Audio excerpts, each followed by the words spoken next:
Bueno, bienvenidos una vez más a este segundo webinario sobre cribado poblacional. Muchísimas gracias por asistir a este curso que hemos organizado el Hospital Clínico en colaboración con General Electric. Quería agradecer especialmente a Anabel y a Florian por el soporte técnico, por hacer que se resuelvan los problemillas que vamos teniendo durante el directo. Y bueno, pues en el día de hoy pues nos vamos a centrar en comentar pues diferentes aspectos técnicos que tenemos que tener en cuenta siempre los profesionales que nos dedicamos al cribado. También vamos a hablar sobre cómo leer el cribado, las diferencias entre la lectura del cribado y la mamografía diagnóstica, echar también un vistazo hacia afuera, hacia cómo se hace fuera de España. Y también pues vamos a conocer, a hablar sobre cómo tenemos que evaluarnos en el cribado, cómo detectar cómo lo estamos haciendo para poder hacerlo mejor. Y para ello, pues esta tarde contamos con tres ponentes a los que admiro muchísimo y que les agradezco enormemente pues, su colaboración desde el inicio. Son José Ignacio Ten. José Ignacio es físico de la unidad de imagen del Hospital Clínico, que colabora además en el programa de cribado para realizar el control de calidad, el cribado de la Comunidad de Madrid. La doctora Teresa Presa, que es radióloga de mama del Hospital Ramón y Cajal, y además tiene muchísima experiencia en cribado porque ha estado trabajando varios años en una unidad donde integraban el cribado poblacional en Londres.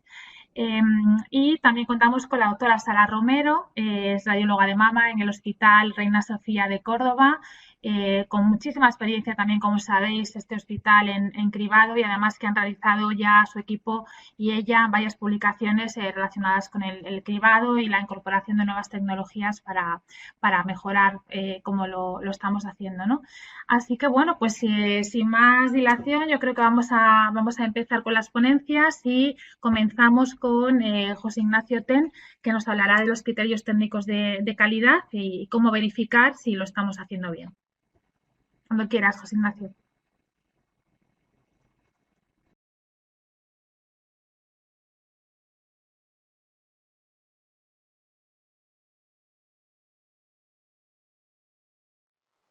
Buenas tardes. En primer lugar, quisiera agradecer a los organizadores que hayan contado conmigo para compartir nuestra experiencia en el control de calidad dentro del programa de cribado de cáncer de mama de la Comunidad de Madrid.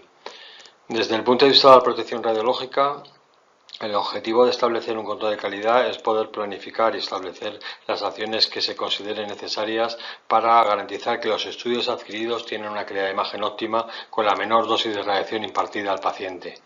En la Comunidad de Madrid, actualmente la actividad del programa se realiza conjuntamente en centros de la sanidad pública apoyados con centros concertados de la sanidad privada. Este es un escenario complejo en el que tenemos funcionando decenas de mamógrafos de distintos fabricantes y cada uno con sus distintas entidades responsables de sus ajustes, de sus protocolos y mantenimientos. Para los físicos es muy importante que tengamos una herramienta que nos permita realizar una auditoría de los parámetros técnicos de adquisición y la dosis impartida a los pacientes. Tienen que poner en marcha programas de garantía.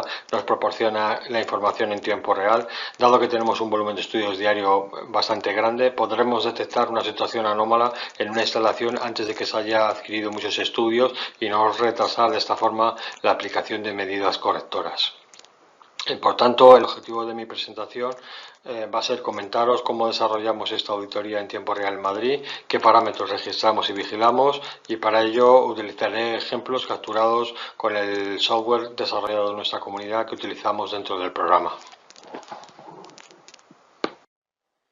Antes de empezar con la parte técnica, quería recordar que hay un marco legal vigente en el que, como sabéis, desde la publicación del Real Decreto en el año 1999 sobre criterios de calidad en radiodiagnóstico, todas las unidades asistenciales tienen que poner en marcha programas de garantía de calidad que incluyan al menos los siguientes aspectos. El primero de ellos, la realización de controles de calidad de sus equipos por parte del proveedor o del servicio técnico autorizado, dirigidos a garantizar su funcionamiento, además complementado con controles periódicos realizados por los servicios de protección radiológica de los centros o de las UTPR que tenga contratadas. El segundo aspecto a controlar es hacer una evaluación anual de la dosis impartida a los pacientes durante la realización de las prestaciones. El tercer aspecto es la realización de una evaluación de la calidad de imagen tanto con objetos de test como con criterios clínicos, en este caso realizado por el radiólogo, y por último la evaluación de la tasa y motivo del rechazo de imágenes no útiles para el diagnóstico. Recientemente, con la nueva directiva Euratom, que trata sobre normas básicas de seguridad en el uso de radiaciones y que ha sido transpuesta parcialmente en el Real Decreto en el año 2019 sobre justificación y optimización, ha tomado gran interés el control de calidad en los programas de cribados en mamografía, ya que en su artículo 4 se indica que es esencial prestar interés a estas prácticas de cribado poblacional, dándole a este control de calidad el mismo nivel de importancia que al de otros estudios considerados tradicionalmente con mayor riesgo radiológico, como son la radiología intervencionista y la tomografía computarizada. Una ventaja que tenemos actualmente desde la introducción de la radiología digital es que los mamógrafos registran conjuntamente con la matriz de píxel de la imagen todos los parámetros relacionados con la exposición, ya sean del detector, del generador o cualquier otro tipo de información relevante que tengan accesible. Por tanto, si tenemos una herramienta que pueda acceder a esta información para cada una de las imágenes adquiridas y guardarlas en una base de datos, podremos realizar la auditoría de estos parámetros potencialmente para todas las imágenes adquiridas en la instalación, en lugar de auditar pequeñas muestras de pacientes, que es como hasta ahora se estaba realizando cuando se tenía este tipo de herramientas automáticas.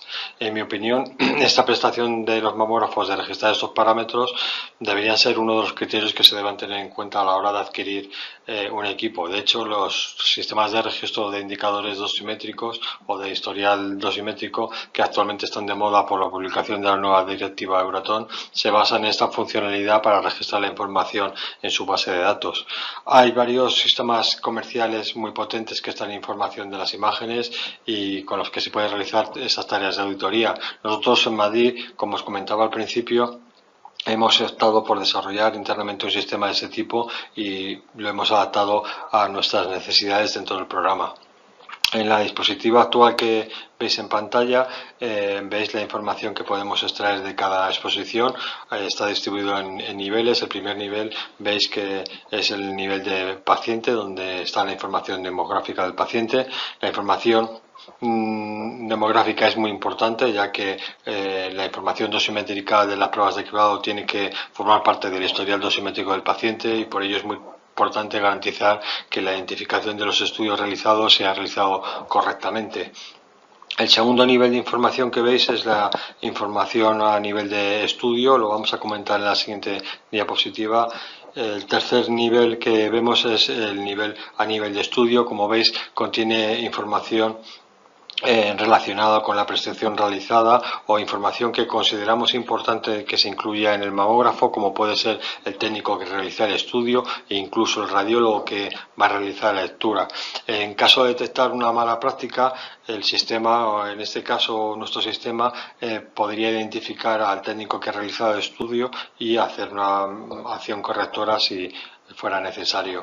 El último nivel que vemos en pantalla es el nivel de imagen. Como veis, de la imagen podemos traer información interesante, como puede ser si se ha adquirido la imagen con propósitos de control de calidad, o si la mama se ha elegido un protocolo con mama con prótesis, o incluso ver la información relacionada con la exposición, como son las técnicas radiográficas o la combinación anodofiltro, distancias, factor de magnificación o otros indicadores dosimétricos.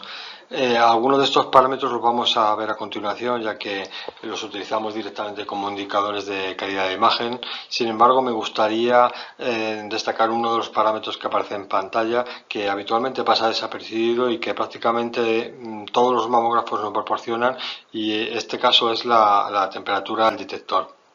Como sabéis, es habitual que en una sala que trabaja en cribado se sobrecargue las agendas y que tanto el tubo de rayos X como el detector puedan sufrir en algún momento de la jornada sobrecalentamiento.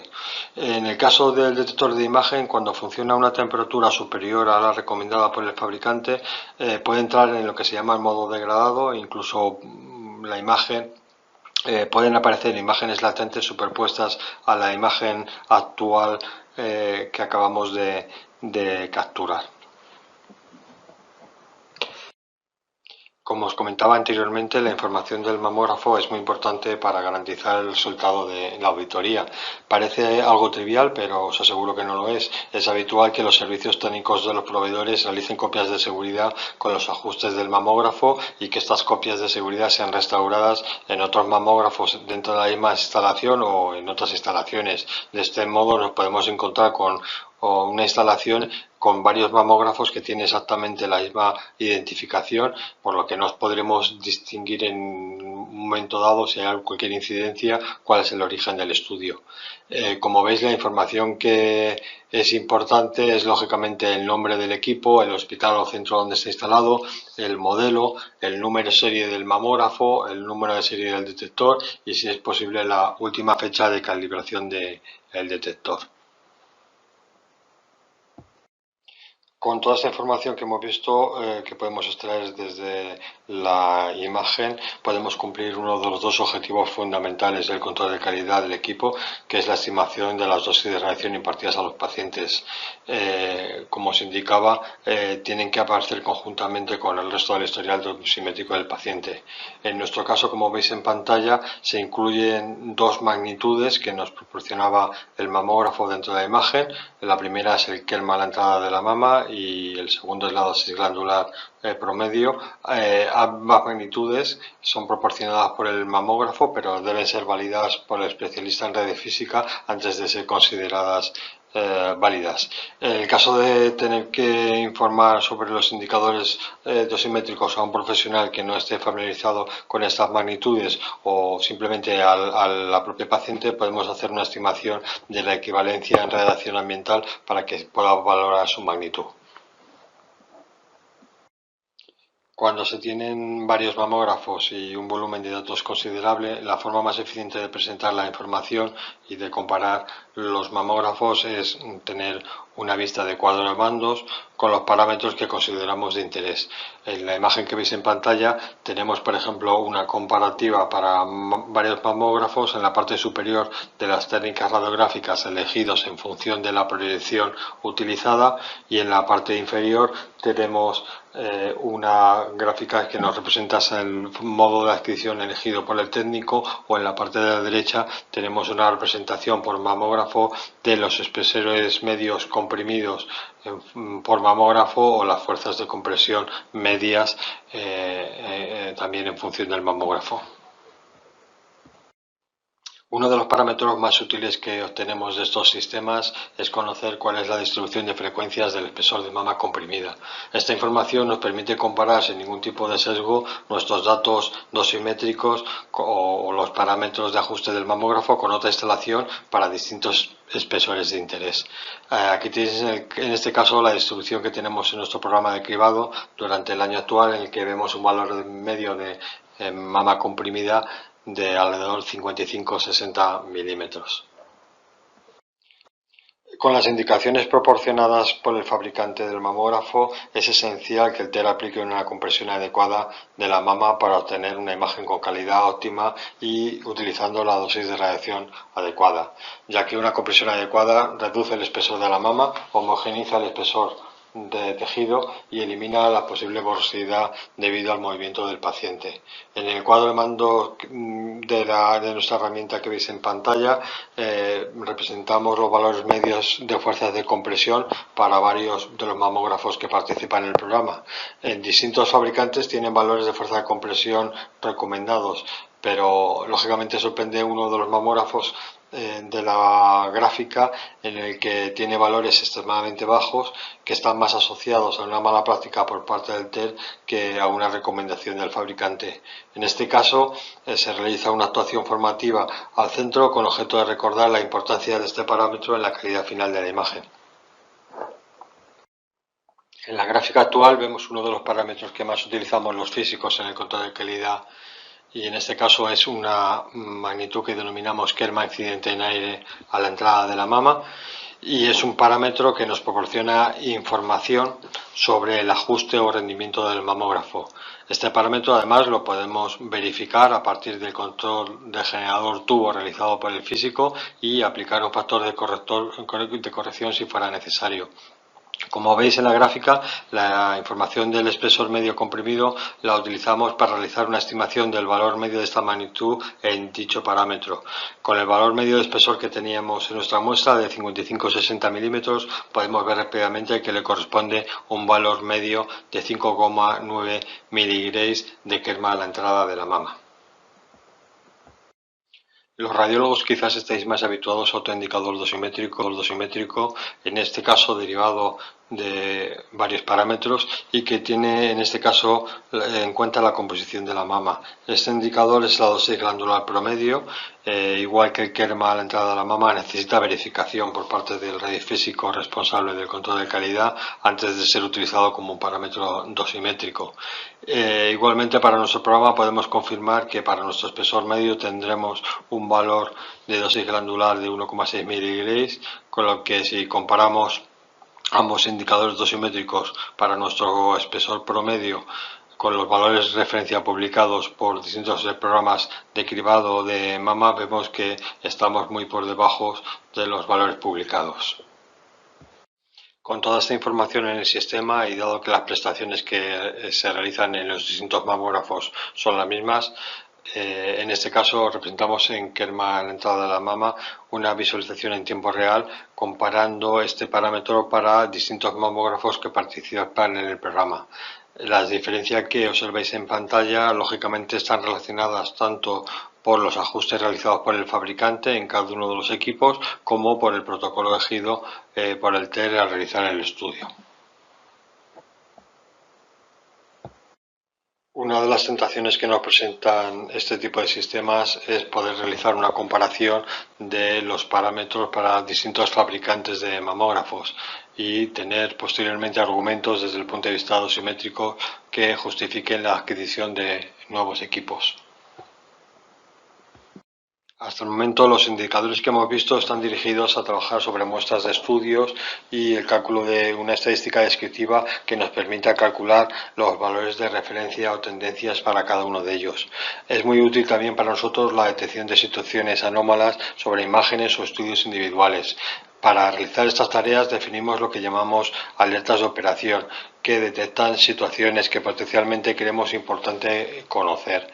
En este caso veis en pantalla dos alertas en el que por una parte queremos detectar incidencias relacionadas con imágenes adquiridas con fuerzas de compresión por debajo a la mínima que nos recomienda el fabricante, y en la parte inferior veis otra alerta en el que queremos detectar estudios con imágenes con dosis a la entrada de la mama que tienen un valor 4 veces superior a nuestro valor de referencia para nuestro espesor promedio. Potencialmente se pueden definir tantas alertas como situaciones se quieren detectar. En nuestra experiencia con estas dos alertas habitualmente detectamos la mala praxis en los mamógrafos. En tiempo real podemos obtener un indicador del número de alertas de operación sobre estudios individuales que tenemos en la totalidad del programa o sobre algún centro particular. Como veis, en nuestra instalación el 96% de los estudios adquiridos no tienen ninguna incidencia desde el punto de vista de parámetros de adquisición o de indicadores de dosis.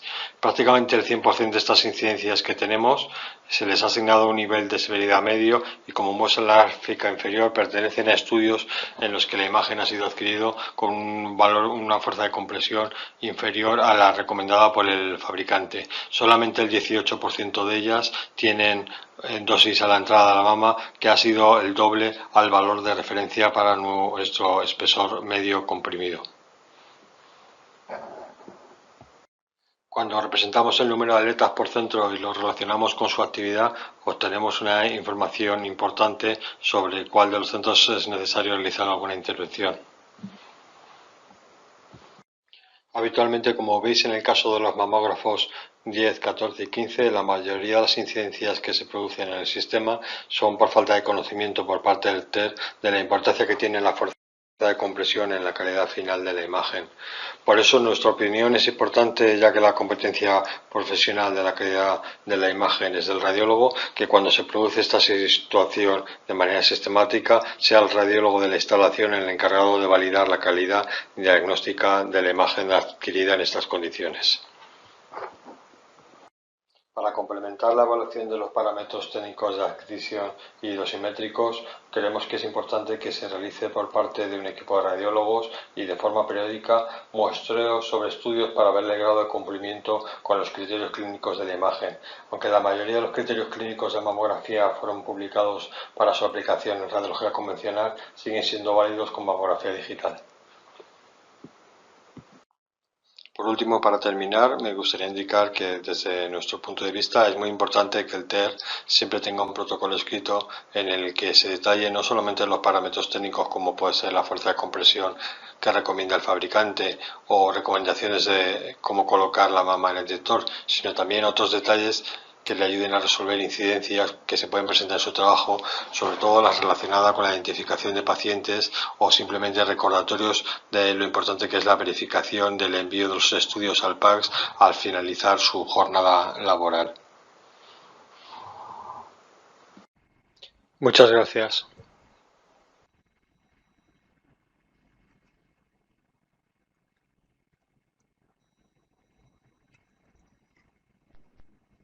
Muy bien, pues muchísimas gracias, José Ignacio, por hacernos este resumen sobre los aspectos técnicos que son tan relevantes y que tanto debemos conocer los radiólogos, porque bueno, hay que tener en cuenta además que tratamos a mujeres sanas.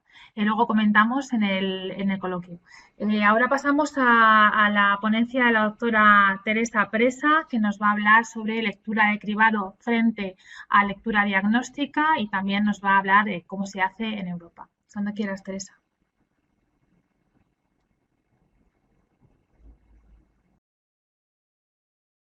Hola, buenas tardes. Soy Teresa Presa, soy radióloga de mama del Hospital Universitario Ramón y Cajal. Lo primero de todo, dar las gracias al Hospital Clínico San Carlos y a General Electric por organizar esta serie de webinars sobre cribado de cáncer de mama tan interesantes y un especial agradecimiento a Miriam Montes por la invitación a participar. Mi charla de hoy se centra en la lectura de cribado versus lectura de mamografía diagnóstica y las diferencias que encontramos en los diferentes programas europeos. Lo primero de todo es hacer una mención especial a estas guías clínicas europeas que ya se mencionaron en los webinars de la semana pasada. Me parecen muy importantes porque muestran de una forma bastante clara y concisa la evidencia científica que hay acerca de los diferentes procesos en el cribado de cáncer de mama. Cuando hablamos de lectura de mamografía de cribado, yo entiendo que hablamos de todo el proceso que incluye desde el momento en que la mujer se hace la mamografía hasta el diagnóstico definitivo. Por eso, he dividido mi charla en lo que yo considero 3 pilares fundamentales en todo proceso de lectura de mamografía de cribado, que es la organización, la lectura radiológica en sí y los controles de calidad.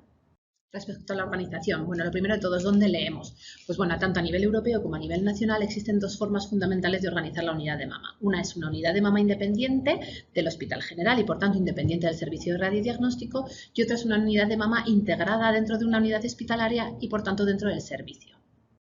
Si hablamos de los pros de las unidades de mama independientes, vemos que son capaces de ofrecer un trato más personalizado a la mujer, además de permitir que los equipos que trabajan en el mismo departamento estén más próximos unos de otros. En cambio, si hablamos de los pros de las unidades de mama integradas, vemos que ofrecen un acceso a una serie de herramientas que quizás no son tan accesibles en las unidades de mama independientes, como puede ser el acceso al equipo de anestesia, el contraste intravenoso o la radioterapia en el mismo centro. Por tanto, yo no creo que podamos diferenciar o decidirnos en cuál de las 2 formas de trabajar es la mejor, sino que cada unidad debe organizarse según los recursos que tiene y trabajar en consecuencia. En cuanto a quién lee, deben existir unos estándares mínimos que debe cumplir todo radiólogo que se quiera dedicar al cribado del cáncer de mama. Tanto el NHS como el EUSOMA como el EUSOBI establecen unos requisitos mínimos que todos estos radiólogos deberían de cumplir y que son muy parecidos. Uno es tener una experiencia en mamografía. Para ello, recomiendan que todo radiólogo dedicado al cribado lea anualmente 5.000 mamografías. En ellas podemos incluir las mamografías de cribado y las mamografías diagnósticas. Pero no solo eso, sino todo radiólogo debe de tener una experiencia en cribado durante su residencia o en un posterior fellowship. Lo que quiere decir que a nuestros residentes deberíamos darles la oportunidad de formarse en cribado de cáncer de mama. Y por supuesto, todo radiólogo debería de participar en consultas de evaluación y en comités multidisciplinares. Y lo último, pero yo creo que lo más importante, los radiólogos de cribado deberían de auditar de forma regular su trabajo para conocer sus estándares mínimos y participar en una formación continuada. Respecto a cómo leemos, queda claro que apoyamos una doble lectura mamográfica. Como existen problemas en el número de radiólogos dedicados a la radiología mamaria, ya existen numerosos grupos de trabajo y numerosos ensayos clínicos que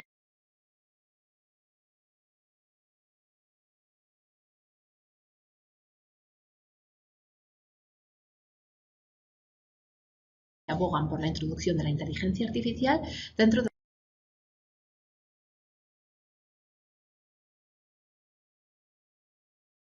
los programas de cribado. Con ello, ¿qué conseguimos?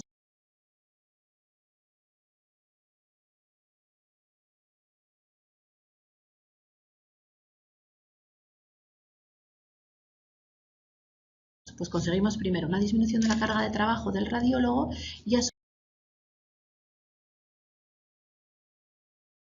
vez hemos mantenido, igualado e incluso a veces superado la tasa de detección de cáncer y disminuido el número de rellamadas. Respecto a cómo leemos, yo creo que ha quedado claro que desde aquí todos apoyamos la doble lectura de la mamografía de cribado, pero también sabemos que existen problemas respecto al número de radiólogos capaces de dedicarse al cribado poblacional.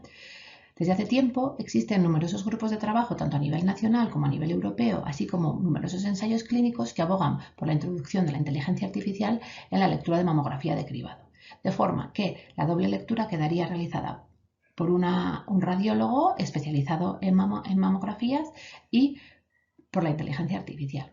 Y con eso se ha demostrado que se consigue una disminución de la carga de trabajo del radiólogo y se mantiene el número de rellamadas y la tasa de detección de cánceres. Respecto al arbitraje, existen dos formas de trabajar. Una es con arbitraje y otra es sin arbitraje.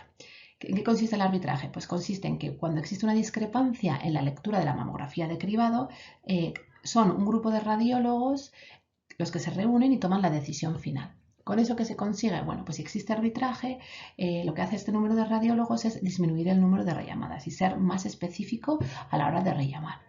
Pero también requiere un tiempo del radiólogo, porque requiere que una vez a la semana o incluso 2 veces a la semana se reúna el grupo y tome estas decisiones. En cambio, si no existe arbitraje, lo que hacemos es aumentar el número de rellamadas, aumentar el número de BRAF3 y, por supuesto, aumentar el número de biopsias. Podemos discutir si aumentaría o no el tiempo de radiólogo sin arbitraje, porque es verdad que no tendríamos que dedicar un tiempo específico a reunirnos con nuestros colegas, pero por otro lado tendremos mayor número de pacientes en nuestras consultas de evaluación. En mi caso en particular, que yo he trabajado de las dos formas, porque en Inglaterra trabajábamos con arbitraje y aquí en estos momentos en la Comunidad de Madrid se trabaja sin arbitraje, la verdad que abogo por la reunión y el consenso, por dos motivos. Uno, y el más importante, es que las mujeres salen beneficiadas, puesto que disminuimos el número de rellamadas. Y en segundo lugar, porque el arbitraje sirve como formación continuada para el radiólogo de cribado, puesto que te reúnes con tus colegas, discutes casos y absorbes diferentes conocimientos. Si nos centramos en el segundo pilar, que es la lectura radiológica en sí, vamos a comprobar que difiere un poco la lectura radiológica en función de si estás leyendo una mamografía de cribado o una mamografía diagnóstica.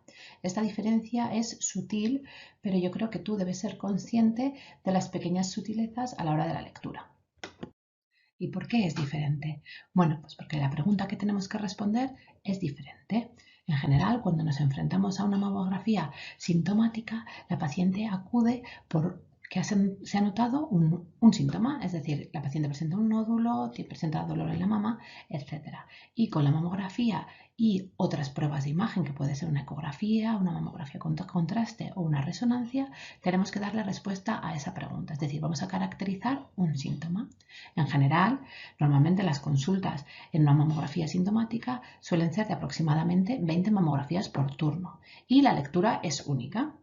En cambio, en la mamografía de cribado, la paciente es asintomática, es decir, no vamos a hablar de una paciente, es una mujer asintomática que va a realizarse una mamografía de cribado. Y la pregunta que tenemos que responder en estos casos es, ¿tiene esta mujer un cáncer de mama? ¿Sí o no? Para ello, lo único que disponemos es de una doble lectura de la mamografía, pero no vamos a disponer, en principio, de otras pruebas de imagen para tomar la decisión.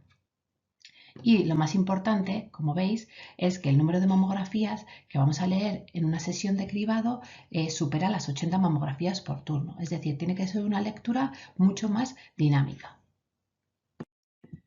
Respecto a la técnica mamográfica, vemos que las guías europeas recomiendan el uso tanto de mamografía digital como el uso de tomosíntesis. Lo que no recomiendan a día de hoy es el uso de ambas técnicas al mismo tiempo. Si nos centramos más en los grupos de trabajo a nivel europeo, vemos que a día de hoy existen dos tendencias. Por ejemplo, el grupo del NHS, que es un grupo muy potente respecto al cribado poblacional, a día de hoy está usando mamografía digital en el cribado poblacional, reservándose la tomosíntesis para las rellamadas y las evaluaciones. Sin embargo, otro grupo potente, como puede ser el italiano, vemos que ya llevan 2 rondas utilizando la tomosíntesis. El grupo de Verona ha demostrado que el uso de tomosíntesis, tanto en la primera como en la segunda ronda, disminuye el número de rellamadas y aumenta la tasa de detección de cáncer.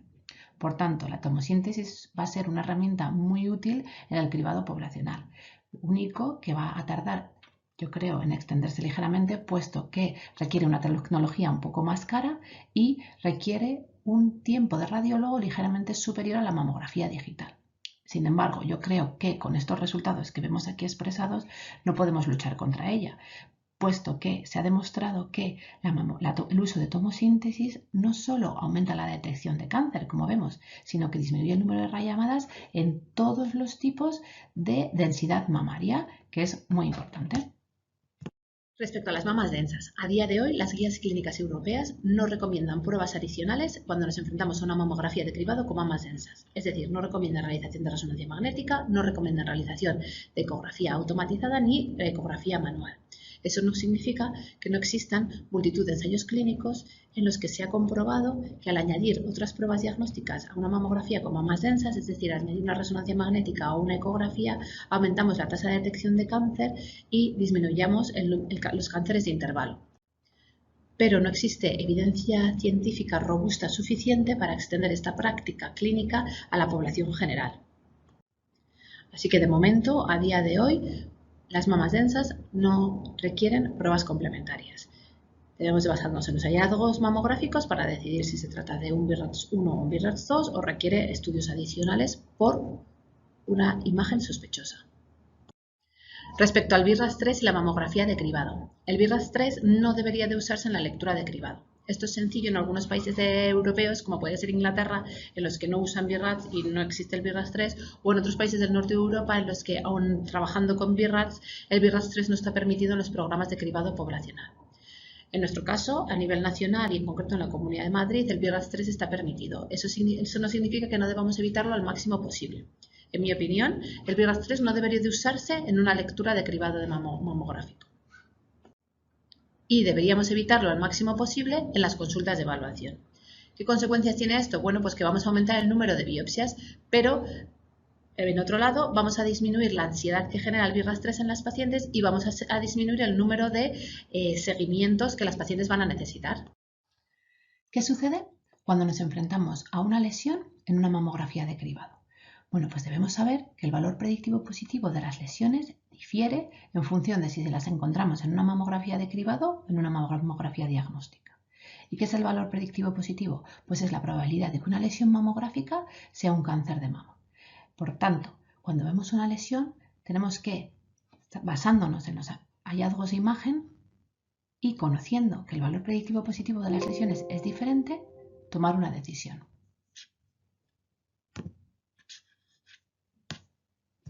Os voy a poner unos ejemplos para que esto quede más claro. Si nos centramos en este estudio que se publicó en el 2019 en el Radiology, vemos el valor predictivo positivo de las lesiones mamográficas más frecuentes en función de si se trataba de una mamografía de cribado o una mamografía diagnóstica.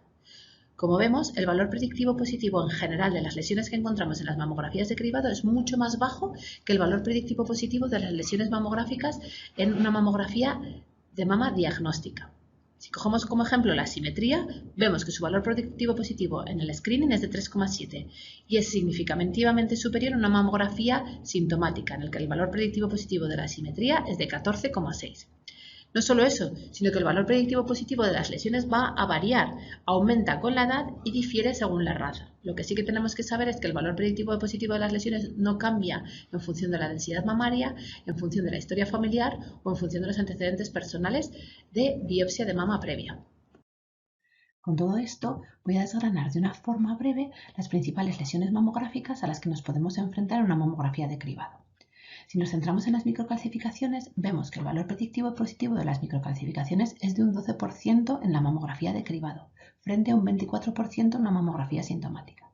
No solo eso, tenemos que tener en mente que la probabilidad de malignidad de las microcalcificaciones varía en función de su morfología. Por ejemplo, unas microcalcificaciones amorfas van a tener una probabilidad de malignidad de 0,11. Sin embargo, esta posibilidad de malignidad va a ir en aumento, llegando hasta un 0,98% cuando las microcalcificaciones tienen una morfología heterogénea. Me ha parecido interesante mostraros este gráfico de un estudio holandés publicado recientemente en el 2020 en el que muestran cómo ha ido la tendencia en cuanto al número de rellamadas de las microcalcificaciones. Como vemos, a lo largo de los años las rellamadas han ido en aumento.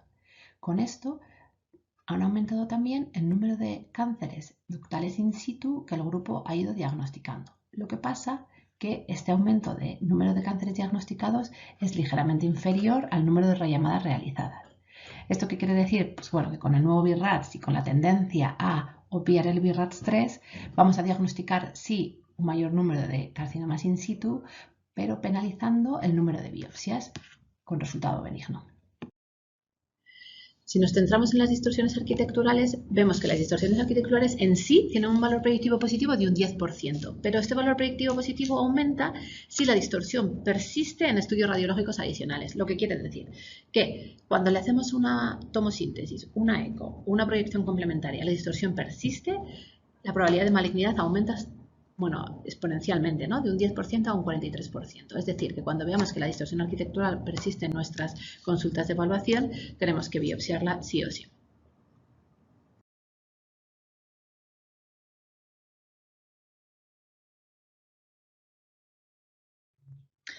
¿Qué sucede con los nódulos? Bueno, pues en este aspecto los ingleses nos llevan ventaja. Y es que ellos disponen de numerosas guías clínicas con evidencia científica robusta que les apoyan a la hora de tomar decisiones cuando se enfrentan a un nódulo en una mamografía de cribado. Con esta diapositiva lo que he querido es resumir las guías clínicas inglesas apoyadas por la semiología BIRATS. Así nos encontramos ante un grupo de nódulos que no precisan rellamada. ¿Y por qué? Puesto que su valor predictivo positivo es muy bajito. Y son aquellos nódulos BIRATS2, es decir, nódulos de semiología benigna en mujeres perimenopáusicas, y aquellos nódulos BIRATS2 en mamografías de cribado cuando son múltiples y bilaterales. Sin embargo, ¿cuáles son los nódulos que precisan rellamada y pruebas adicionales?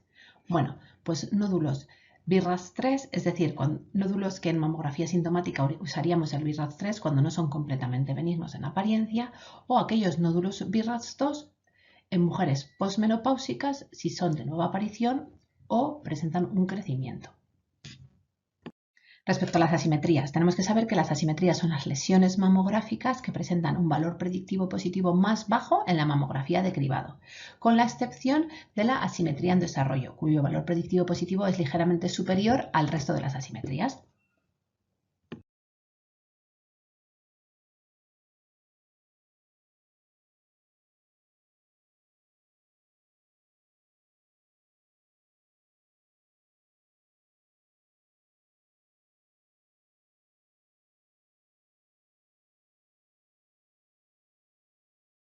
Y por último, aunque no menos importante, quería hacer una breve mención, puesto que se ha hablado repetidamente sobre el tema, respecto al control de calidad de las mamografías de cribado. Todo radiólogo de mama debería de conocer su valor predictivo positivo en cuanto a lectura mamográfica, recomendaciones de biopsias, tasa de detección de cáncer y porcentaje de rellamadas. ¿Y esto por qué es importante? Bueno, pues porque el programa de cribado es un equilibrio entre el porcentaje de rellamadas que realizamos y el número de cánceres que diagnosticamos. Y es importante conocer estos valores no solo de forma individual, sino también a nivel de grupo, comunidad de cribado poblacional. Para ello existen unas guías clínicas también publicadas por el NHS en el que establecen unos valores de estándares mínimos que cada unidad debería de cumplir. Pero no solo eso, sino que dan una serie de recomendaciones a la hora de mejorar estos valores. Así que considero que estos estándares mínimos de calidad deberían aplicarse a todas las unidades de cribado poblacional a nivel europeo, incluidas las nuestras. Y ya para acabar, me gustaría resumir mi charla en 3 ideas fundamentales. La primera es que la experiencia es imprescindible y que el conocimiento... Pues muchísimas gracias, Teresa. La verdad que me ha parecido muy interesante tu aportación desde tu experiencia trabajando en cribado fuera de España. Me dejo varias cosillas apuntadas y luego comentamos en el coloquio. Vamos a pasar ahora a la ponencia de la doctora Sara Romero, que nos va a hablar sobre estrategias de evaluación de un cribado poblacional, saber cómo lo hacemos para hacerlo mejor. Cuando quieras.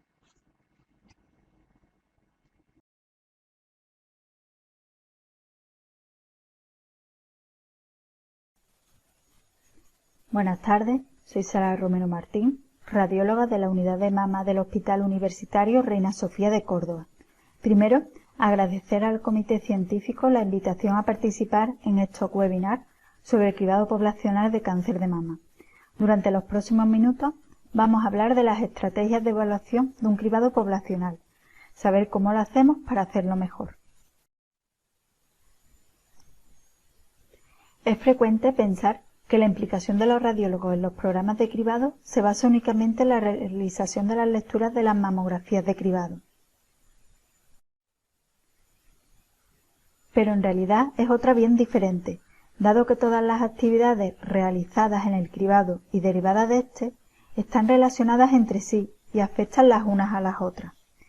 Partiendo de nuestra población diana, debemos tener unos recursos humanos y técnicos que den una cobertura completa, unos radiólogos lectores que realicen las lecturas dentro del periodo establecido, que en nuestra unidad de mama tengamos capacidad para resolver las pacientes derivadas que requieren estudio y, por último, devolver esta información de las pacientes derivadas a nuestro programa de cribado para poder evaluar los resultados.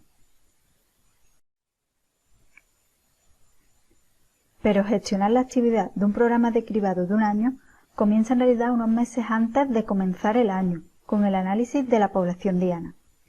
Conocer tu población diana es muy útil dado que todas las mujeres no son iguales, es decir, las mujeres habituales, aquellas que ya han acudido con anterioridad al programa, tienen una mayor tasa de participación. Por ejemplo, en nuestro cribado la participación ronda en un 91%, mientras que las mujeres de nueva incorporación o las mujeres que no han acudido de forma reglada tienen una menor tasa de participación.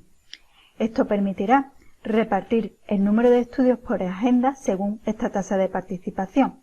Por ejemplo, en las mujeres habituales realizamos 35 estudios por agenda, mientras que en las mujeres nuevas y no habituales podemos aumentar el número de estudios, por ejemplo a 45 en el caso de nuevas o a 60 en el caso de no habituales.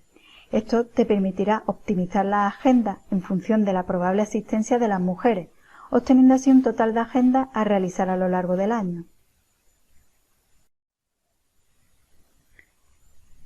Cuando conocemos el número de agendas que se requieren para dar cobertura a la población, podremos planificar estas agendas en función de los recursos humanos y tecnológicos disponibles para posteriormente iniciar la citación.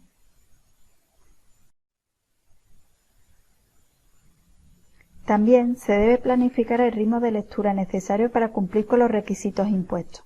Por ejemplo, un criterio de calidad en nuestro programa es leer las mamografías en menos de 15 días desde su realización, por lo que según el volumen diario de estudio, lo necesario en nuestro caso es extraer 3 radiólogos al día en el cribado, realizando 200 lecturas por radiólogo. Desde el año 2019 tenemos informatizadas las lecturas a través del programa PDP-CM. En este programa nos aparece la hoja de lectura de cada señora asociada con su mamografía actual y sus mamografías previas.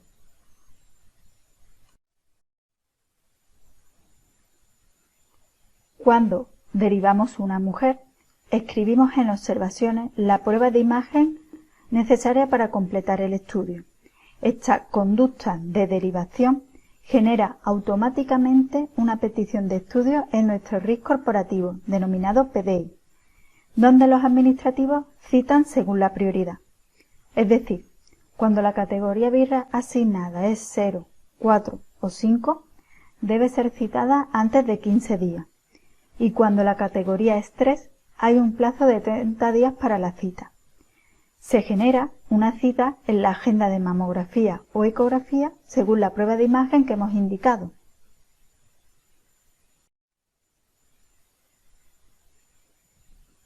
Para mantener estos plazos es necesario que las agendas de trabajo de nuestra unidad estén diseñadas para dar respuesta a las recitaciones en el tiempo establecido. En nuestra unidad, el radiólogo es responsable de 2 agendas, una de mamografía y otra de ecografía, con 3 huecos derivados destinados para las derivaciones por agenda. Pero cuando el número de mujeres rellamadas aumenta por cualquier motivo, por ejemplo, la mayor actividad tras las vacaciones de verano, ampliamos con agendas de tarde destinadas completamente a resolución de derivadas.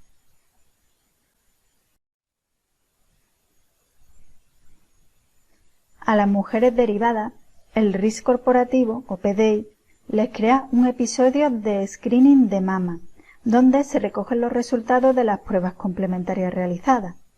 Esta hoja de pruebas complementarias se abre directamente tras firmar el informe por parte del radiólogo y los datos son trasladados desde el RIS corporativo PDI al programa de cribado de forma directa.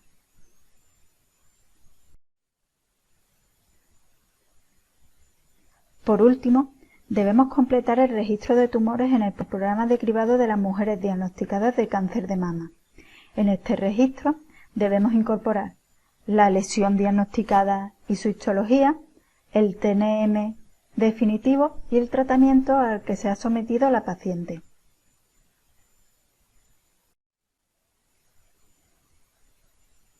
Una vez completado el año donde hemos dado cobertura a toda nuestra población diana, estudiado las pacientes derivadas y rellenado los registros de tumores, llega el momento de obtener los indicadores.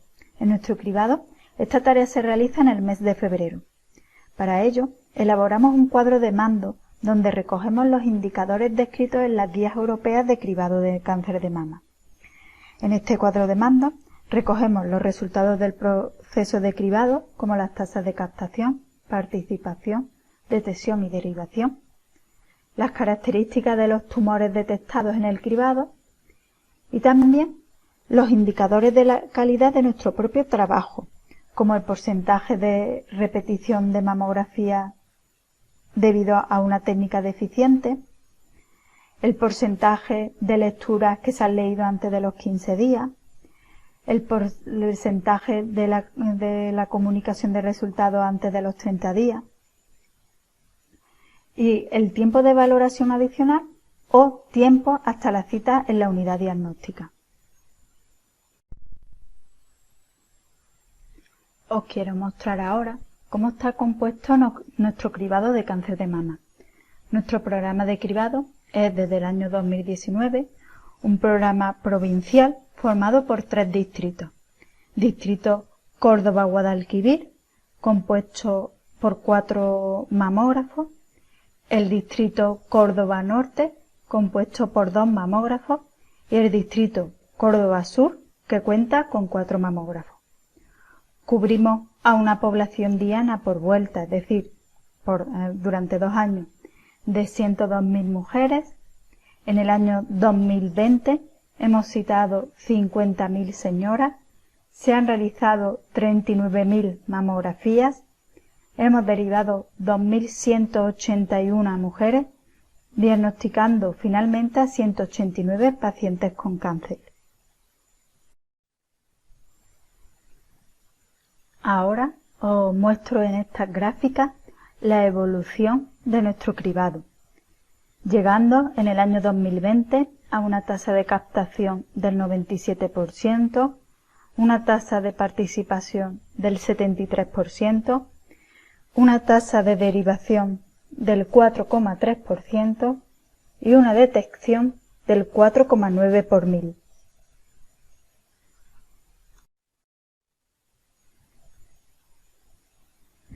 También nos evaluamos los propios radiólogos a través de la obtención de los indicadores por lectores y realizamos sesiones formativas para revisar los cánceres vistos por un único lector.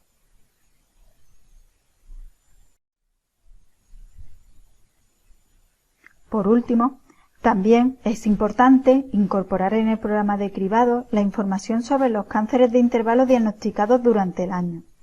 En nuestro caso, esta información proviene del registro de cánceres de mama elaborado por la Delegación de Salud y de los cánceres de intervalo diagnosticados en nuestra propia unidad. Es necesario editar los datos de estas mujeres asignándolas a cáncer de intervalo para que pasen a pasivas en el programa y no vuelvan a ser llamadas.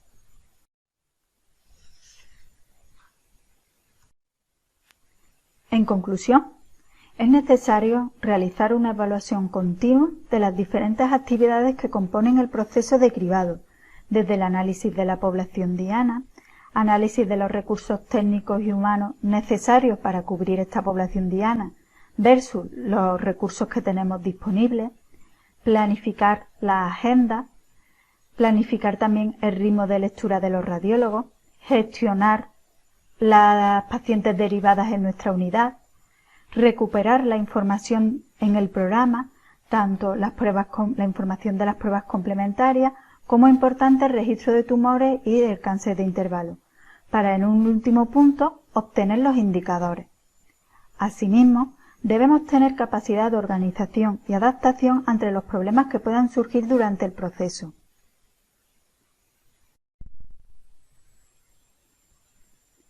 Por último, debemos ser proactivos en el desarrollo de actividades de mejora de los programas de cribado, como una formación permanente de los profesionales del cribado a través de cursos para mejorar la calidad del programa y actividad investigadora en nuevas tecnologías o estrategias de trabajo que mejoren el rendimiento de los cribados.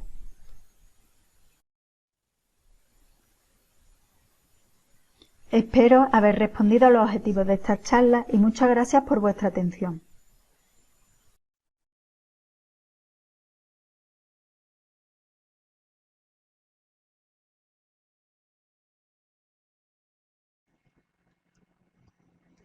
Bueno, pues nada, muchísimas gracias a los ponentes. Ahora vamos a comenzar con el coloquio y turno de preguntas.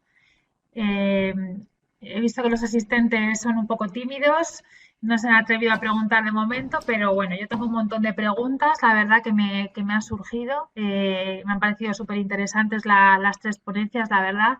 He aprendido un montón. Y bueno, mi primera pregunta va a ser, hay que aprovechar que tenemos aquí un físico, que no en todos los congresos de radiólogos y de tal podemos tener un físico disponible. Hemos hablado, bueno, la doctora Presa y la doctora Romero, pues como ves, han hablado continuamente de la incorporación de la tomosíntesis en el cribado. Claramente nosotros los radiólogos, todos los que incluso los que acabamos de empezar, pensamos que es en el cribado donde tiene que estar la mejor tecnología para el diagnóstico en lo que es la mamografía. ¿Cómo afectaría esto a la dosis que recibe una mujer, ya que hablamos de mujeres sanas, si hacemos tomosíntesis? Hola, buenas tardes. Miriam, te he oído un poquito entrecortado la parte final de la pregunta. No sé si me la puedes repetir la parte final. Claro, mi pregunta era, pues si incorporamos la tomosíntesis al cribado poblacional, pues si eso repercute de alguna manera en detrimento de aumentar la dosis en el estudio de mamografía o no. Sí, bueno, realmente los equipos cada vez son mejores, necesitan menos dosis de radiación para crear una imagen óptima. La tomosíntesis, pues está claro que tiene un porcentaje superior de dosis que la imagen convencional de imagen digital. Nosotros tenemos conectados al sistema que hemos visto mamógrafos trabajando con tomosíntesis y evaluamos el incremento de dosis en un 30 o un 40%. Si está la justificación clínica, vamos, es clara, las dosis son asumibles. Estamos hablando siempre de dosis relativamente bajas, son dosis muy por debajo de otro tipo de estudios, y yo creo que si la calidad diagnóstica justifica la técnica, está claro que la dosis no debe ser un impedimento. Y te quería preguntar también, cuando detectáis ese tipo de incidencias, pues sobre la baja compresión o sobre temas de dosis, ¿cuál es el siguiente paso? ¿Dais una alerta al centro? ¿Realizáis una formación a los radiólogos o a los técnicos? Sí, bueno, realmente nosotros en el sistema tenemos configurado un responsable para cada uno de los centros. Entonces, el sistema, cuando se trata de alertas individuales, pues el sistema automáticamente envía un correo electrónico notificando la incidencia sobre el paciente puntual, y luego ya alertas ya de indicadores globales, pues sí hay un contacto un poco más estrecho con el técnico de calidad del centro. Hay situaciones que se mantienen en el tiempo, que lógicamente requiere formación. Normalmente es el técnico, el tema de la compresión es una guerra que tenemos siempre en estos programas, ¿no? La compresión, yo creo que está más que justificada que sea la que el fabricante recomienda, y el técnico, bueno, pues muchas veces por desconocimiento de lo que implica la fuerza de compresión, pues no lo ejerce correctamente. El radiólogo, pues muchas veces la calidad pues es buena y no, tampoco lo detecta, ¿no? Y No lo tampoco, bueno, percibe pues si tanto. no lo detecta y la competencia. Claro, la competencia profesional al fin y al cabo es del radiólogo. El radiólogo, si ve que la imagen es buena, pues no lo va a notar, pero sí es que hay algunos umbrales, como habéis visto en la diapositiva, que bueno, que es que prácticamente no hay compresión en la mama. Entonces, bueno, pues no es que el radiólogo lo detecte o no lo detecte, es que es una mala técnica del técnico, y yo creo que hay que corregirle esa manera de actuar al técnico, hay que formarle, obviamente. Claro, y me ha llamado también mucho la atención el tema del sobrecalentamiento del equipo, que ¿no? Depende del equipo que tengamos, tendríamos que planificar la agenda que podemos hacer, ¿no? Si podemos hacer una agenda de 100 pacientes en un día o no. Claro, nosotros eso lo hemos notado en algún centro concertado privado. Pues lógicamente cuando se introduce el centro en el programa, pues quiere sacarle rendimiento a toda la inversión en técnico, en radiólogo, en maquinaria que ha hecho. Entonces, sobrecargar una agenda pues supone sobrecargar pues un mamógrafo, y está claro que el mamógrafo, pues, con la refrigeración que tiene tanto el tubo como el detector, pues está preparado para una carga de trabajo, pero pasarse de esa carga puede provocar un deterioro tanto físico del propio tubo como del propio detector, generando una calidad que se llama, entra en un modo que se llama modo degradado, en el que la forma más frecuente de verlo es falta de señal o simplemente imagen latente superpuesta a las imágenes anteriores. El detector no tiene capacidad de refrigerar ante tanto disparo. Hay centros, pues bueno, que tienen 2, 3 cabinas, 4 cabinas, y bueno, y lo que dé la cabina, una detrás de otra, sin dejar al equipo realmente trabajar a un ritmo que pueda hacer su función. Entonces, bueno, eso siempre yo creo que hay que seguir las recomendaciones del fabricante. El fabricante debe definir cuál es el número máximo de exposiciones que tiene que tener por hora cada equipo, y siempre estar sujeto pues a esa recomendación, que al fin y al cabo es la que el mantenimiento va a garantizar. Muy bien, gracias, José Ignacio. Mira, tenemos aquí una pregunta de un asistente para la doctora Presa, bueno, su pregunta es, como has defendido, bueno, sobre todo que en Inglaterra no se utiliza BIRAT 3, ¿no? Y a ti te parece que es algo bueno, pues va a disminuir la ansiedad de la mujer. La pregunta es si también recomendarías eliminar el BIRAT 3 en las mujeres de nueva entrada, en la primera ronda. Hola, me oís bien, ¿verdad, Miriam? Nada, bueno, mira, La verdad es que como mi experiencia es fundamentalmente inglesa y allí, como sabéis, no usan BIRATS, pues no existe el BIRATS 3. Entonces, la verdad que mi experiencia me tiende a evitar el BIRATS 3 en la medida de lo posible.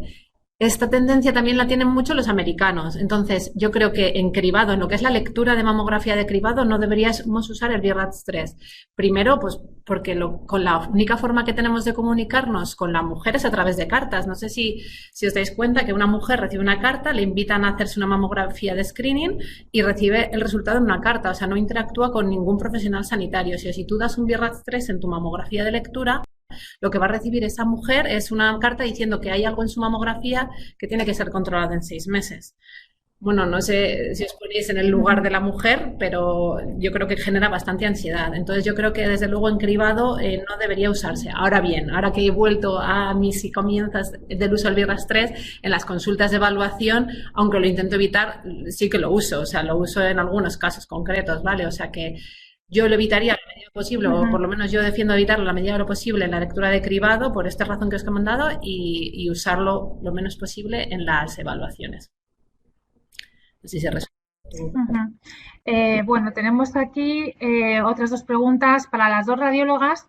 Pues es verdad que habéis comentado pues turnos de lectura diferentes, bastante diferentes. Por una parte de la doctora Presa en torno a 100 lecturas, la verdad que es más o menos lo que hacemos nosotros también en el hospital clínico, y en el hospital en Reina Sofía pues llegan hasta 200 lecturas. Yo imagino que esto es porque lo tenéis todo muy a favor. Desde luego nosotros en Madrid ahora mismo en el sistema donde vemos los informes de las pacientes es uno, el donde vemos las imágenes de las pacientes es otro, las previas a veces las tenemos que mirar en otro programa, y así desde luego no se puede llegar. Las guías que recomiendan.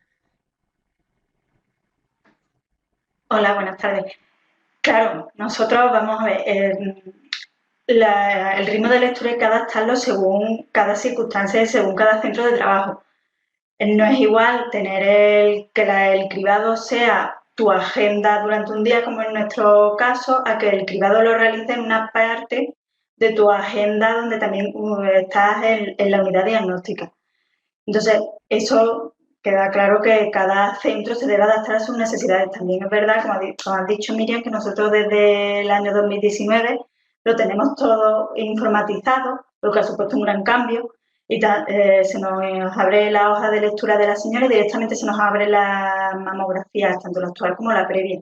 Entonces, solo ir clicando cuando no ves nada, que es la gran mayoría que son verdaderos negativos, clica densidad mamaria, categoría, el propio programa te pone control en 2 años y pasas a la siguiente. Eso es rapidísimo.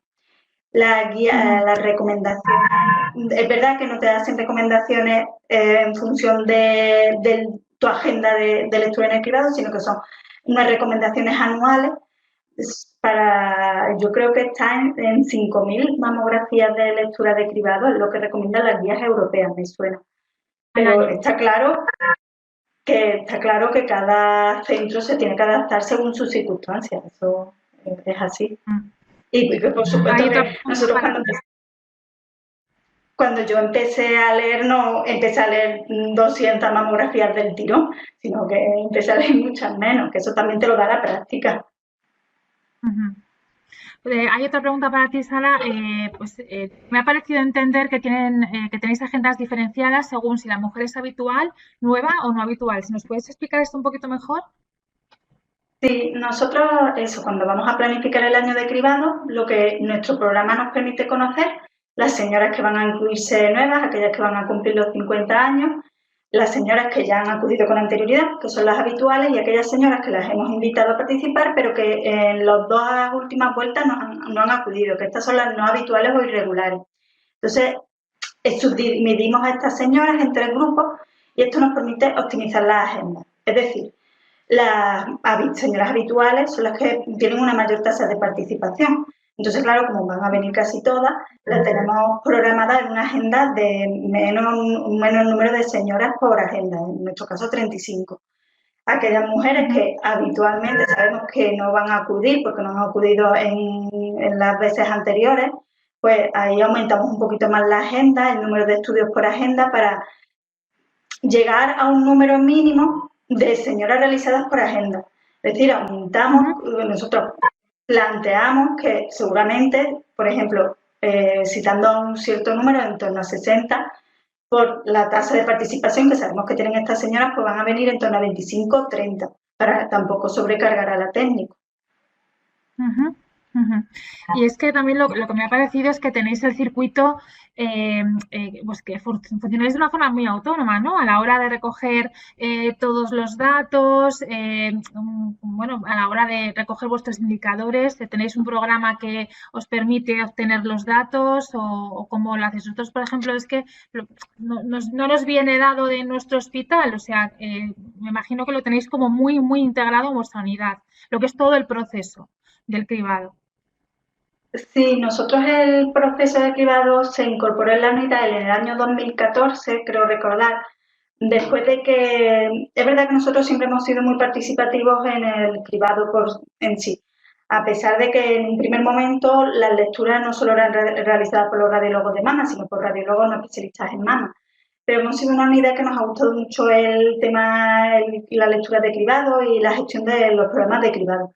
Entonces, en el año 2014 elaboramos un proyecto que fue presentado a la Delegación de Salud y a la Consejería de Salud, donde planteábamos ciertos puntos que nosotros creíamos que podrían mejorar el programa de cribado de nuestra provincia. Uno de los puntos era la gestión por los radiólogos, la gestión desde nuestra unidad, ya que veíamos unos ciertos puntos débiles en esta gestión que en ese momento era llevada a cabo por el Distrito de Atención Primaria. Este proyecto que presentamos se aceptó, como digo, en el año 2014, desde entonces realizamos nosotros la gestión completa tanto de la citación de la señora como de las propias derivaciones en nuestra unidad. Pasamos a ser una unidad interniveles que tiene parte de gestión del distrito y parte de gestión de la unidad hospitalaria.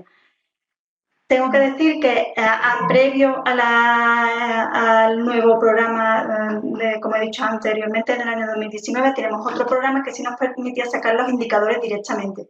Ahora todavía la nueva aplicación está en desarrollo de los indicadores. Ahora mismo lo estamos sacando manual. Muy bien, pero sí que se ve que agiliza mucho el circuito la autogestión, ¿no? Al final, el evitarte pasos, pues agiliza el circuito muchísimo. Claro. ¿Hay otra pregunta para Teresa? Dime, y quería decir una pregunta, Sara, un poco sobre el tema. ¿Sois vosotros mismos los que incluís los datos de vuelta en vuestro registro de tumores? ¿Sois los radiólogos los que indicáis este BRAF4 ha sido un cáncer o este BRAF4 ha sido un fibroadenoma? Sí, nosotros en nuestro programa de detección precoz y nuestro RIS corporativo, el programa diagnóstico de imagen, están interconectados entre sí. Entonces, cuando una señora se deriva, esta derivación crea un episodio de screening en nuestro RIS corporativo, que el RIS corporativo es autonómico en Andalucía. Entonces, este episodio de screening, cuando la señora llega a la unidad y se realizan las pruebas pertinentes, cuando una vez que el radiólogo hemos realizado el informe y lo hemos firmado, directamente tras esa firma, el episodio de screening se nos activa y sale una hoja de pruebas complementarias, donde obligatoriamente tienes que rellenar las pruebas que le has realizado, ecografía, proyecciones adicionales, biopsia y el resultado, es decir, la conclusión, si la señora tiene una cosa benigna, BRAF 1 o 2, y vuelve al cribado, recibe el alta, o si continúa porque se le haya detectado una lesión de alto riesgo o un carcinoma, entonces se da de baja automáticamente en el programa. Y esa información, nuestro RIS la devuelve al programa de detección precoz. Muy bien, Teresa. Yo tenía una pregunta para ti, porque me ha parecido muy interesante el tema de los residentes que comentas, de que deberían también estar implicados en entrenarse, ¿no? En el cribado.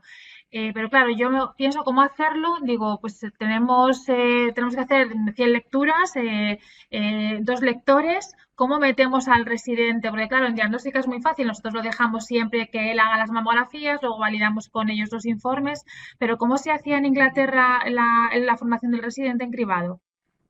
Mira, es que la verdad es que en Inglaterra tenían un sistema informático muy potente y muy bueno, que era muy versátil. Entonces, cuando había un residente o un adjunto de primer año que se incorporaba a una unidad de screening, se activaba un tercer lector temporalmente.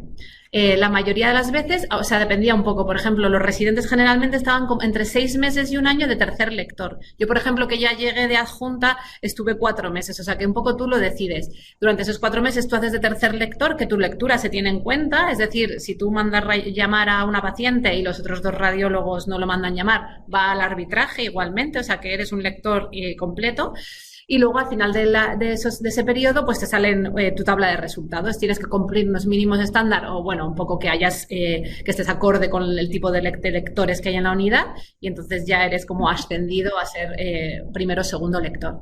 Yo también le he dado vueltas aquí que nuestro sistema informático quizás es un poco más complejo integrar este tercer lector y yo he pensado, a ver, quizá a lo mejor no ofrecer este tipo de formación a los radiólogos generales que vienen 3 meses de rotación y no sé si tú estarás de acuerdo, Sara, quizá aquellos que de verdad muestren un poco de interés en la mama, ¿no? Que muchas veces al final, en las últimas rotaciones tienen opción de volver. Quizá ofrecérselo ahí y hacerlo un poco más, pues eso, hacerlo de tercer lector, pero un poco manual. Con una libreta, tu hoja de mamografías de cribado, hacerlo y luego hacer tu lectura y darles el feedback, ¿no? Por lo menos hasta que tengamos un sistema informático que a lo mejor te permita esto. Sí, a mí eso me parece súper interesante. Nosotros, los residentes, a partir del segundo mes de su rotatorio, van al cribado, los ponemos también a calcular el cribado porque nos parece súper importante que aprendan a cómo se leen la mamografía de cribado y que se hagan el ojo a lo que es normal. Y ahora estamos intentando con el nuevo programa eso, que generen una lectura tipo, porque antes las tenemos en papel, entonces ellos lo hacían en lápiz y luego el adjunto con el que estaban asignados la revisaba. Pero claro, ahora al informatizarlo no se puede hacer. Entonces ahora estamos intentando que el programa eso genere un tercer lector que sea residente y que luego el radiólogo que tenga adjudicado se la valide o no. Me preguntan por aquí sobre el número de pacientes por turno, sala, en pacientes derivadas del cribado y en pacientes sintomática. Bueno, no sé si podéis contestar alguna de las radiólogas. Sobre todo derivadas, yo he visto que Sara, por ejemplo, lo tenéis incluido en vuestra agenda normal, ¿no? Nosotros, por ejemplo, sin embargo, tenemos los viernes una agenda específica de derivadas que tenemos pues, 18 huecos y bueno, pues tenemos el problema de eso, el no poder autogestionarnos, a veces tenemos el problema de que a veces aparecen vacías y a veces aparecen 18, a veces aparecen 7 de hace un mes, pero bueno, lo tenemos gestionado, o sea, como leemos semanalmente, pues digamos, las revelaciones las tenemos al final de la semana. 18 huecos, hacemos pues 100 pacientes, no, perdona, 200, lo hacemos el fin de semana y esos huecos. ¿Y vosotros cómo lo tenéis organizado? Pues nosotros eso, normalmente un radiólogo el radiólogo que está en la unidad tiene 2 agendas, una de mamografía y otra de ecografía. Y tenemos esas agendas, tienen diferentes huecos para en un primer momento las preferentes, que es tipo arpones o biopsias que hayas citado por cualquier motivo. Después tenemos las derivadas, que suele ser 3 huecos de derivadas por agenda, 3 en la agenda de mamografía y 3 en la agenda de ecografía. Por la tarde también tenemos 3 huecos en la agenda y eso, como he dicho en mi charla, algunas veces que vemos que se nos acumulan porque nosotros como leemos todos los días, porque todos los días hay entre 2 y 3 radiólogos en el cribado, pues todos los días se generan peticiones de derivación que le aparecen directamente a las administrativas en el filtro, entonces todos los días se citan, señora.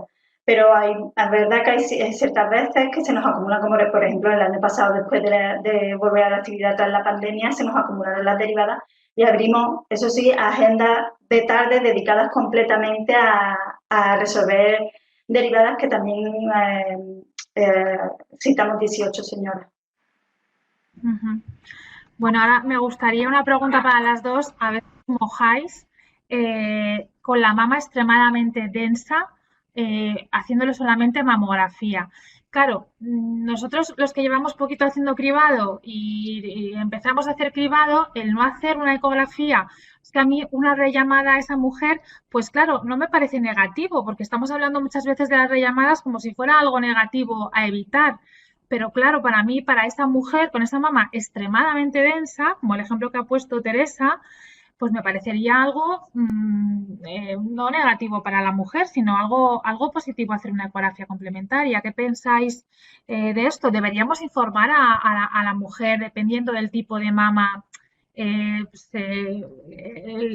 hasta dónde podemos llegar con la mamografía?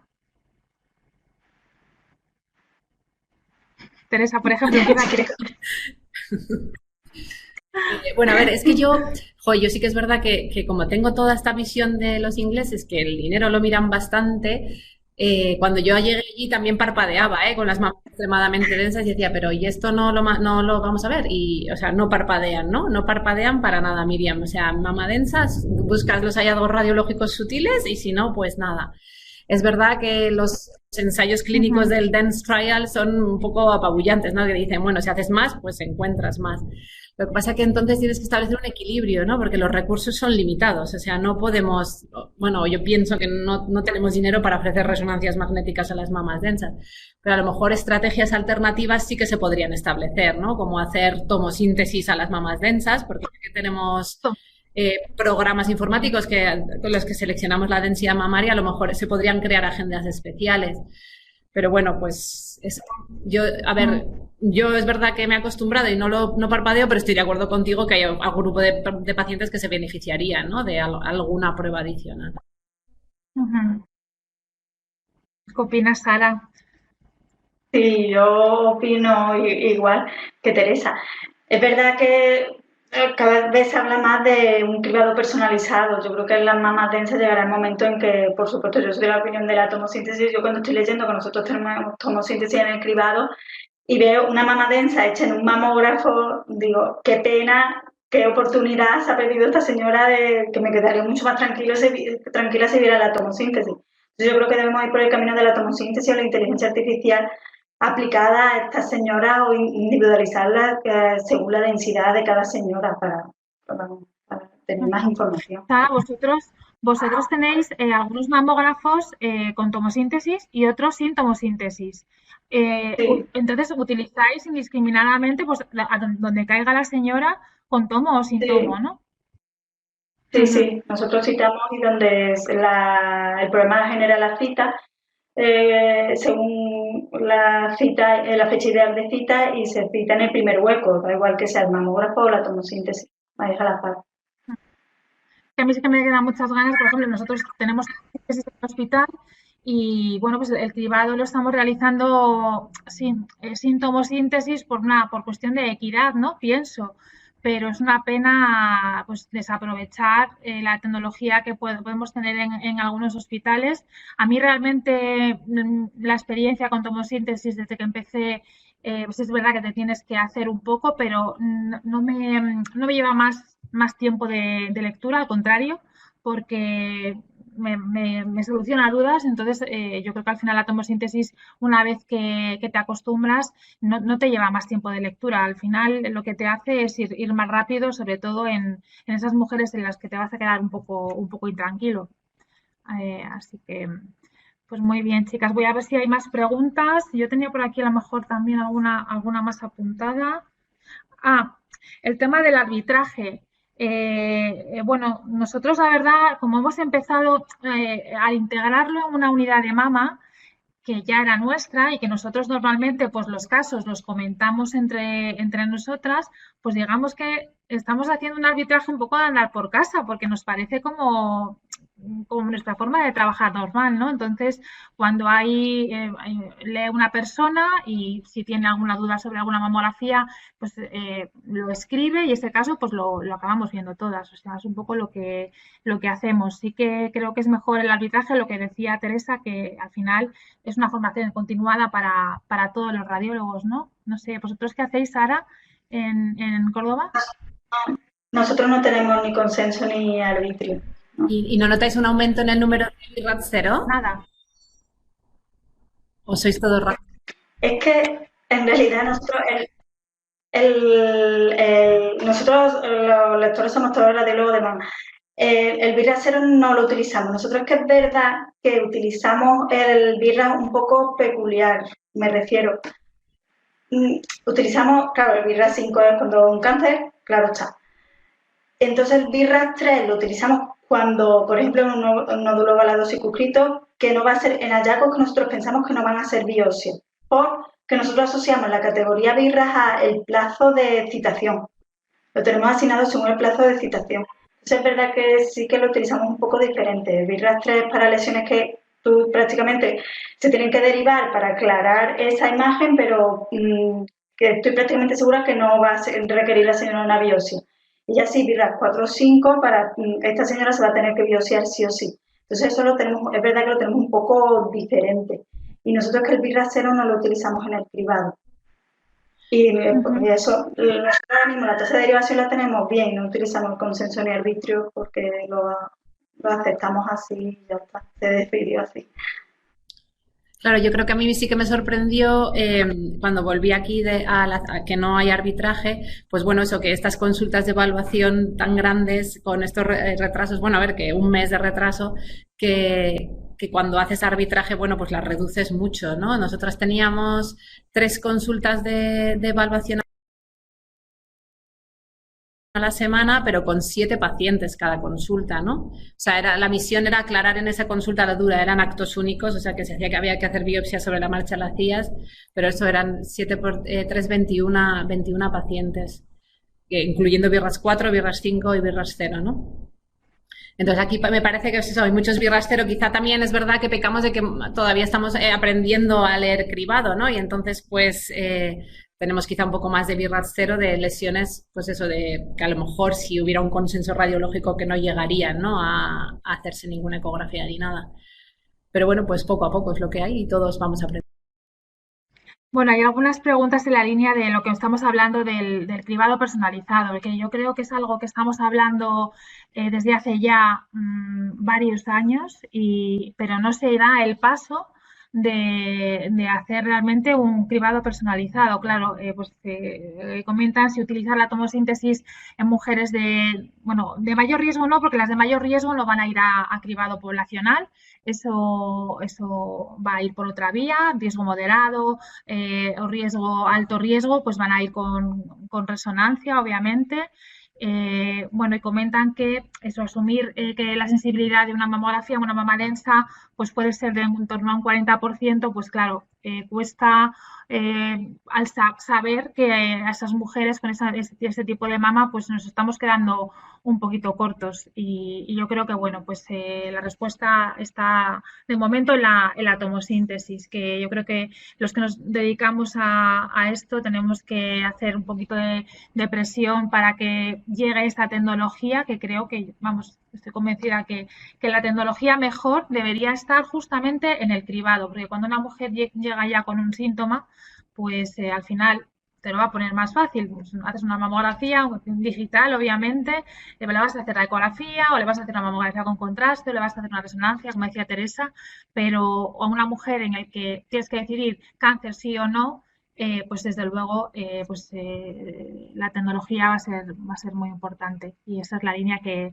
seguiremos y que comentaremos en el próximo webinar, ya para terminar, porque ahí es cuando vamos a hablar del futuro, ¿no? Del cribado, cómo debemos incorporar las nuevas tecnologías para mejorar en el cribado poblacional del cáncer de mama. Pues bueno, esto es todo. Si no tenéis ninguna pregunta más, aquí comentaban también si en una ronda se le hace tomo, si se usa tomo, puede ser digital. Esto ahora mismo no sé si lo tenéis vosotros así, tenéis algún circuito. No, ya como he dicho antes, el programa va citando según el primer hueco de la agenda que encuentra, independiente de si es mamógrafo o tomosíntesis.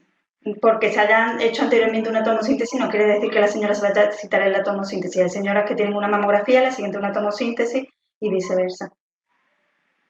Porque, José Ignacio, hay herramientas ahora mismo ya que nos pueden permitir saber bueno, filtrar a las señoras, ¿no? Según la densidad de la mama. Eso sería una buena manera de personalizar.